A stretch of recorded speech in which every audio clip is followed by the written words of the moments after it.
Welcome to the first installment of the MainStage Essentials video series from audiopropellor.com.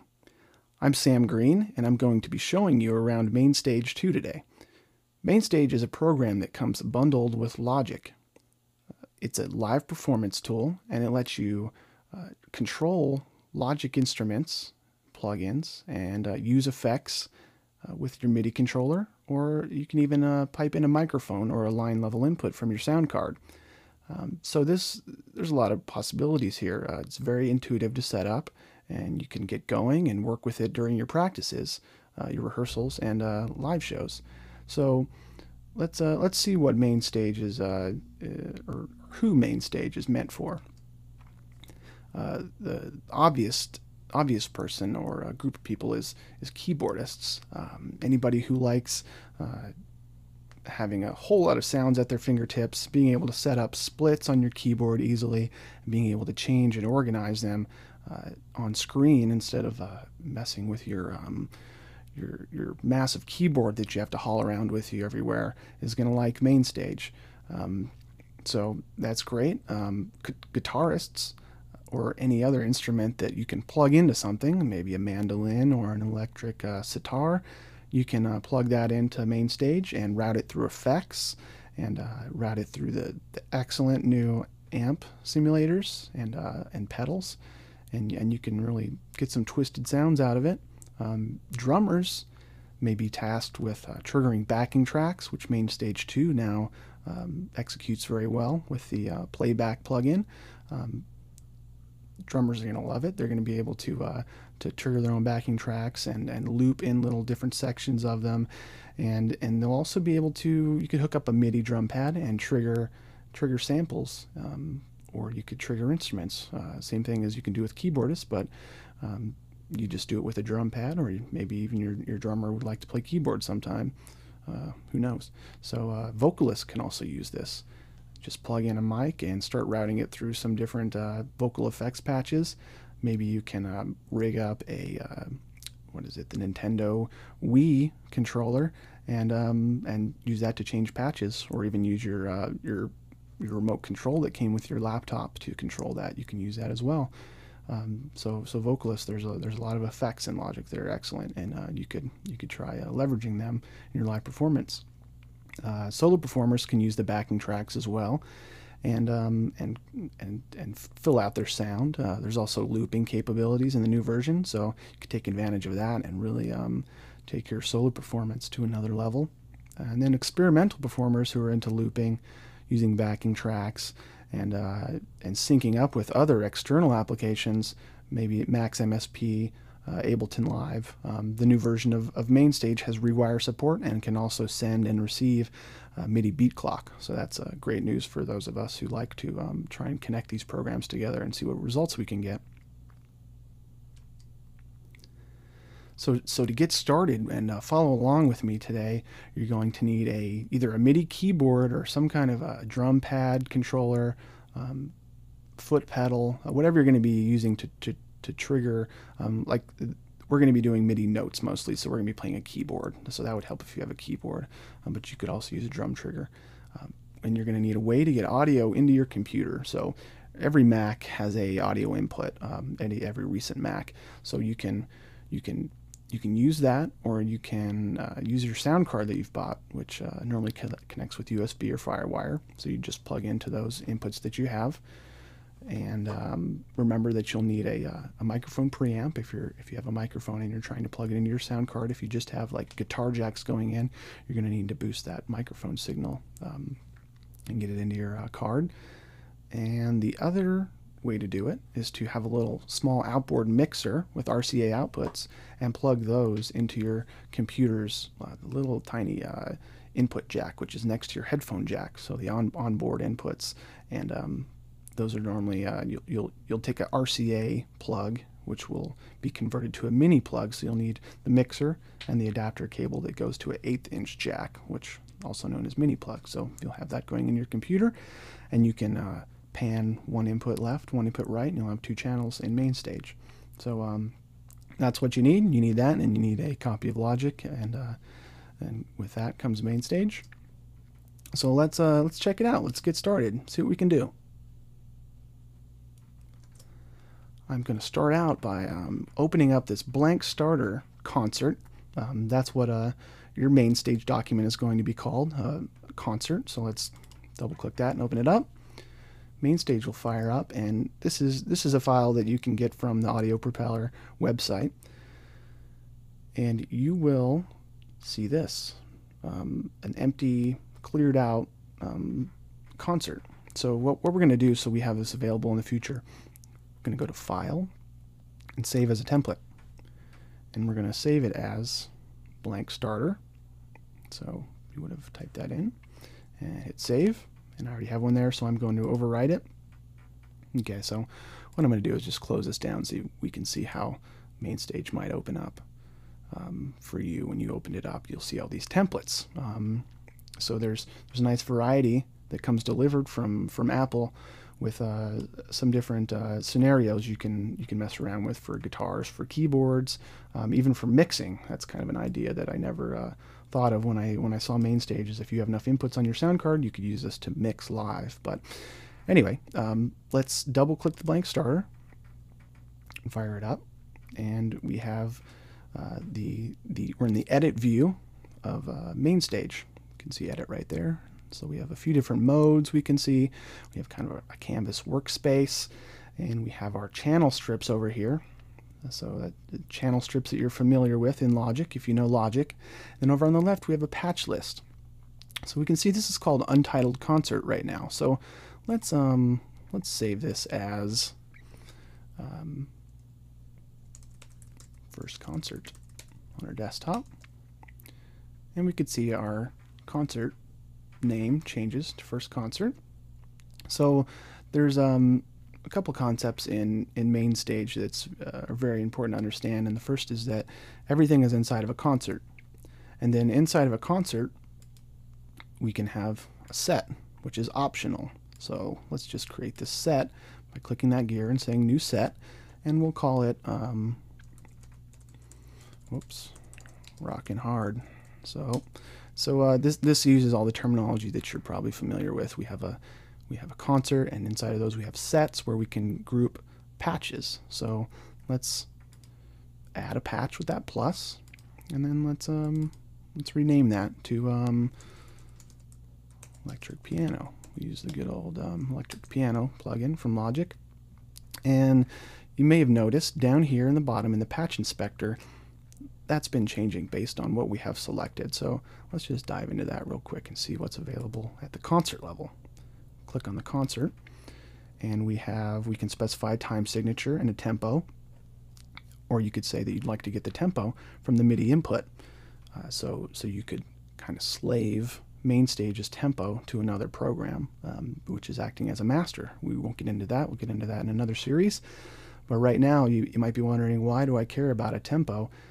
In MainStage, I'm mostly going to be just playing some keyboards along with the band, and that's true, so you may not want to worry about it. But the nice thing is that a lot of Logic's effects are tempo synced. So if you set up your tempo either with this concert tempo, or you could define it at patch levels too, or set levels, and it'll snap to a new tempo. And you can also tap the tempo if you set up a button on one of your controllers to tap the tempo. So let's look farther down here. Program changes. This is going to say what hardware is going to control what program changes are being sent to MainStage. So you can pick your different devices here. Right now, you probably want to keep it as your MIDI keyboard, and it has all right there. So you could have all as well, but you'll have to watch out so you don't change something on another keyboard and send it to MainStage and get an accidental patch change.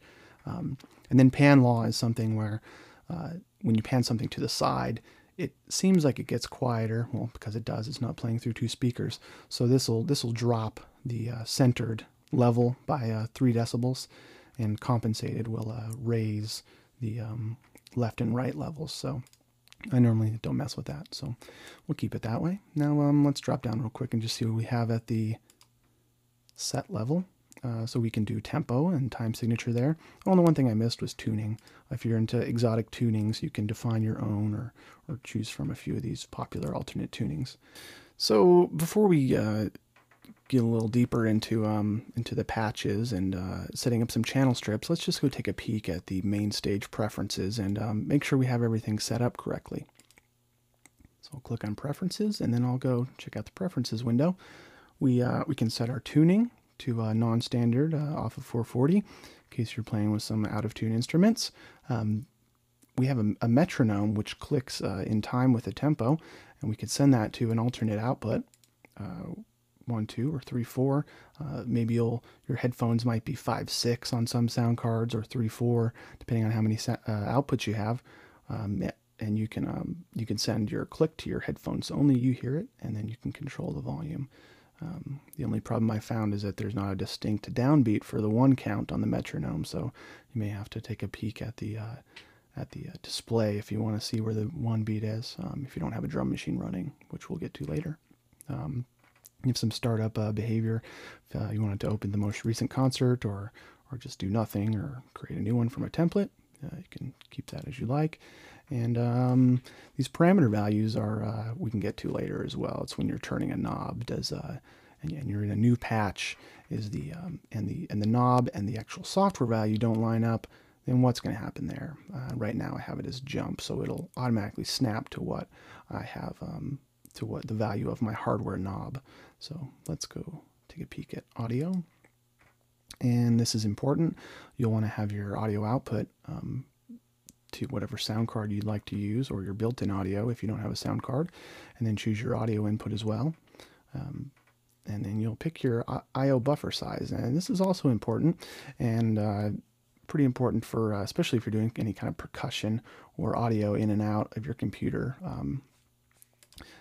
The lower the number, the faster the sound is going to be coming out of your computer, and also into your computer in the case of audio. So what you should do is set this down to 32 and see if you can play audio, and if you can, or not play audio, get your microphone audio going in, and how your keyboard is, and it's going to be really fast, but it may get crackly and it may break up, and that's when you're going to want to step up to the next I/O buffer size. So you'll go to 64, and if that doesn't work, go up to 128. Maybe you'll hear little scratchy noises in the back and popping, and that means that your computer isn't able to handle that small of a buffer size. So there's going to be more of a delay between when you hit the keys and when sound comes out of your speakers. So you want to get it as low as possible, but not too low where it causes glitches. This I/O safety buffer, I just leave unchecked, and it's been working fine. And your sample rate, you can crank it up, but that obviously is going to cost more in your performance of your computer. Most of us have laptops, and we don't have a bunch of processors sitting there doing nothing. So leave it at the lowest sample rate. These are say you have a super long delay on your previous patch. When you change to a new patch, this will keep the sound going for a long time. You may want to set it lower if you're having problems switching patches and playing several at a time. Hot plug, I haven't gotten into that. And recording, a very cool new feature from MainStage 2. You can record the output from a output pair, and save that to disk while you're playing, without using something that reroutes your audio to another program which records. So that's really cool. And the way you do that, well, you can pick your format and your location right there. The way you do that is by pressing this record button up here. So very cool. MIDI. Some setup here. This is really just all the built-in system stuff. We'll just take a look at that really quick. I'll give you a quick tip on MIDI devices here. If you've unplugged something, plugged it back in, and it's not working in MainStage, try hitting this rescan MIDI, and it'll probably pick it back up, and it'll become available, so you don't have to go rebooting your computer or shutting down MainStage. You can try that first. Then we have display, and you can bring your plugins, make them come up larger so they're easier to see. I have mine at 125 right now, so they're a little bigger than they are by default. So those are the preferences in MainStage. Let's get out of there, get on to some more fun stuff. So let's look at creating a new channel strip in this patch. So we have a patch, and within a patch can be multiple channel strips, and channel strips can be audio, or they can be MIDI audio instruments, or they can be things coming from outside MainStage, or you can send MIDI to other programs or other hardware to make it react. So let's just hit this plus up here and say add a channel strip. That's the default plus button. And you get this little kind of wizard type thing. And we're going to do a software instrument, and we're going to create one of them. And our MIDI input is going to be keyboard. And then we're going to output on 1, 2. Now, that keyboard's kind of interesting because right now I haven't defined a keyboard, which is what we're going to get to in a while. Create that. So keyboard seems to be an instrument for when you haven't created any instruments, and it just works without doing anything. So I've gotten my default channel strip came up, which is called a blank, and you set that by going over here for the channel strip, the library. You highlight what you would like to be your default, and you say set as default channel strip, and you have to do that for your instrument and for your audio. So when you just did this now, you probably got like a electric piano, I believe, is the default when you first get it. So you would get something like this. So what you want to do, if you want to have a blank one come up, which I like having the blank, you go to reset channel strip, and that clears it out, and then you save your channel strip as, I like a blank because A makes it come up at the top of the list, so I'll replace it. So you've created that new setting, and then you highlight it over here, and you set it as a default channel strip. So now every time when you create a new audio instrument, software instrument channel strip, it'll come up blank. So let's, kind of silly, we're just going to create a electric piano like it would have done anyway. And we'll just leave it on the default setting, except I'm going to turn off the tremolo because it drives me nuts. And let's see what happens, and I try and play my piano. Okay, so I get some sound, and it's pretty delayed right now, and I think that's because I'm using Soundflower to record this, so it's not going to be nice and snappy. Seems like I have to restart it every once in a while to get it back being snappy, responding to my key presses. So this is pretty basic here. We've got a channel strip playing just a audio instrument here, so that's coming in the input. Here's our output going to output 1, 2. Here's the name of our channel strip, which it changed it to manual because we changed it, I believe. And then you can double click in here and you get the EQ, which if you're a Logic user, all this should be familiar. So you have your inserts here. Then we can send to a bus, and it'll create that bus for us. Now let's hop back up to concert level real quick, and we can see that we have this bus here. Oh, that's interesting. So all of the aux channels, which have a bus as an input, are created at the concert level. So let's just call this reverb, and then let's throw a reverb on it.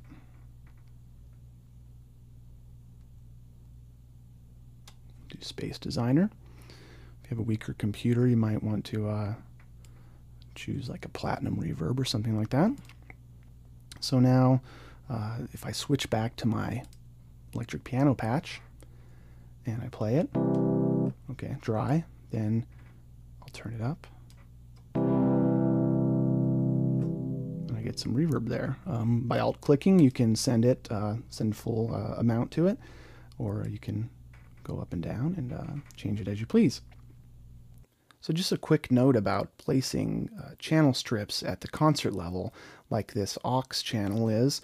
The thing about putting it at the concert level is it's available to all your patches. So another, say a bass or some strings, could also send to that same aux channel send to the bus, and that'll end up on the aux channel, and you'll be able to mix in some reverb for that. So you'll be able to cut down your CPU usage and share that effect among different patches. So that's one benefit of putting things at the concert level instead of at the patch level. And you could do the same thing with the looper plugins and the playback plugin.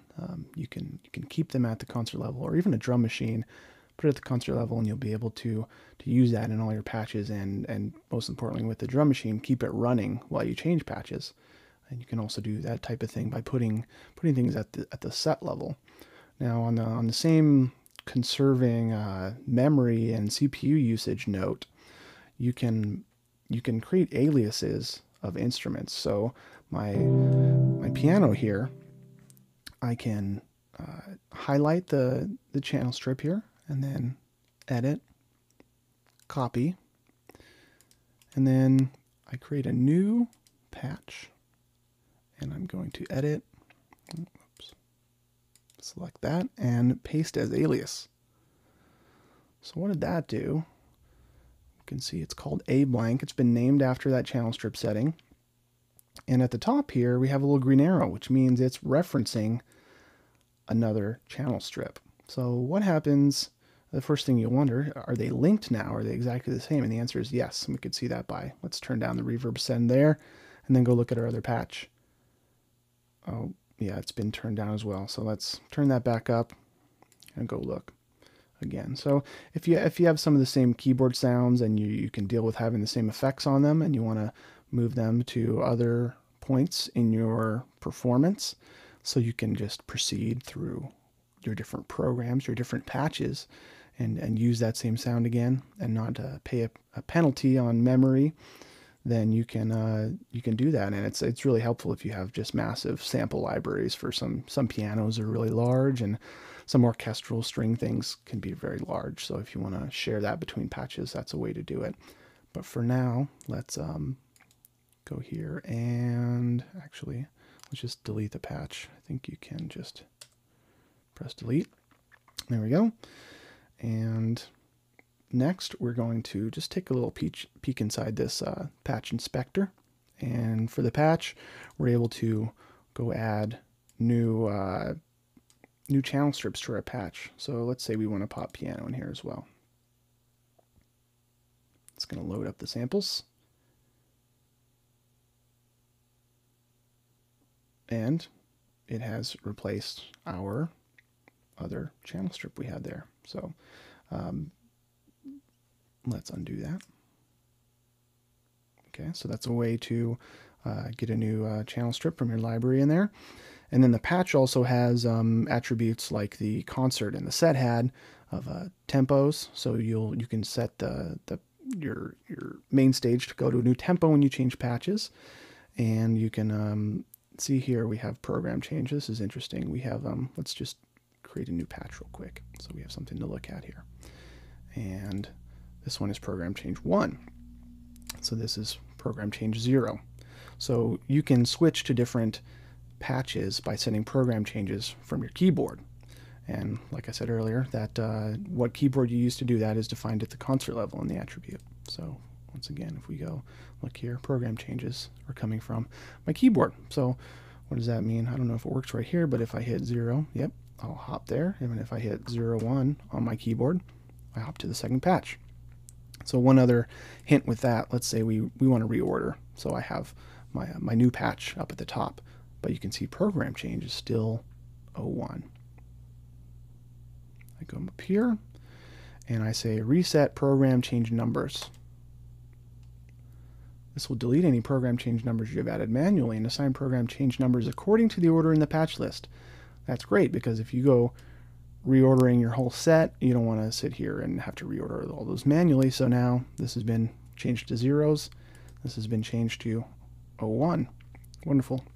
So there are some other options here: deferring patch change and instantly silence previous patch. Defer patch change waits for all of the sound from your previous patch to end before the new one takes effect, and then instantly silence will just cut off that last patch. So if there's some ringing out, some pad that has a long sustain on it, it's gone. And the other thing, which is neat, the last thing here, icon, you can pick whatever icon you would like, which I like to do just to make things prettier. So you can go ahead and pick your electric piano there, and I'm going to delete this track again. So I'm back and I have a program change of 1, so I'll move that back down to 0.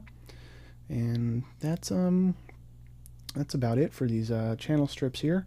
You can get deeper into them, and of course different types, audio types, but we'll get into that later. So we'll continue in the next video.